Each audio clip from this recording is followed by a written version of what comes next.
So there's not really too many Wisconsin how-to videos on YouTube, so I thought I would do one of the tune-up I'm going to do to my Wisconsin. It doesn't have a magneto, it has a distributor, so keep that in mind. In case you're wondering, this is a super video. Don't mind it. So like many other distributor-driven engines, to get to the points, you want to pop these little clips off the side of the cap. Pull the cap off. Pull that guy off. And you can pull the cover off. And there's your points and condenser. So now we could go ahead and take this plate off. And this plate's what's holding the condenser and the points. Actually, if you look right now at the points over here, you could tell they're badly worn on the top and they're not flat, so that's kind of riding off to the side, and this is probably what's affecting my ignition. So take these two screws off, this one over here,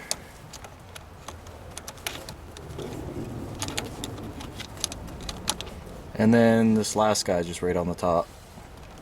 To take this off, just give it a slide so this indent can clear that post. Pull straight out. So now that that's all off, I just retreated to the basement to avoid the snow and rain.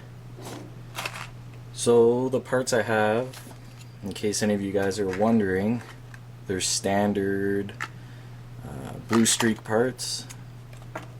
Those are your 2 part numbers. Alright. So let's start the disassembly. Take the condenser off. Try not to lose any parts. I'm really good at doing that. And then I pause the camera and swear a little bit. Alright, condenser. Points. It's the new guy. That's the old one. So this post, you want to slide it in there. It keeps everything lined up nicely. And that screw head right there, that's your adjustment. Make sure the copper on the back, when you screw it down, is actually sitting flush. They give you a little bit more, you have to squeeze down. So let's get the condenser out. Heavier cable on the end, and they give you some hardware too. You have a little indent there to keep everything aligned. Let's screw that guy down, and you could tighten him down. Put your last screw in, and then we could go out and put it back on the engine. So we're back outside, and we're gonna put this points and condenser back into the distributor. Same way we took it out. Alright, when that's all done, you can't celebrate just yet because you still need to set the points gap. And how you do that is, there's a little cam here, you can see the notches.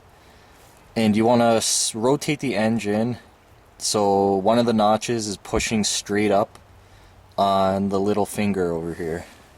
So I'm going to spin the engine over and you guys can see what I'm talking about.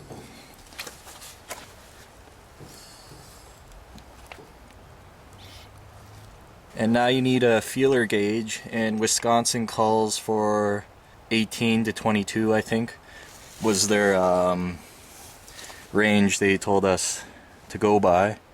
So with your little feeler gauge, you want to put it in there. Alright, so that's what I'm talking about.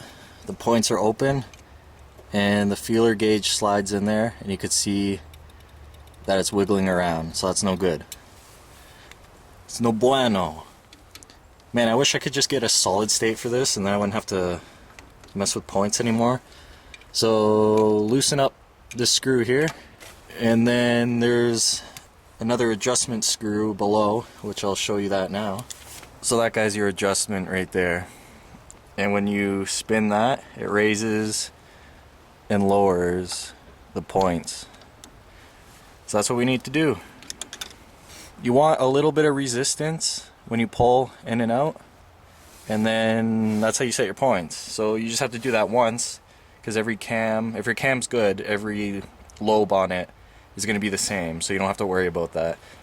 The next thing to do is just start up the engine, see how it runs. Since they give us a range, we have to see what it likes best. I'm at 20, and I think it was telling me 19 to 22, 18 to 22. So now I can finish off by putting on the cover. They have little indents, so you can't put it on wrong. Same as this guy, indents. Your distributor cap has an indent also.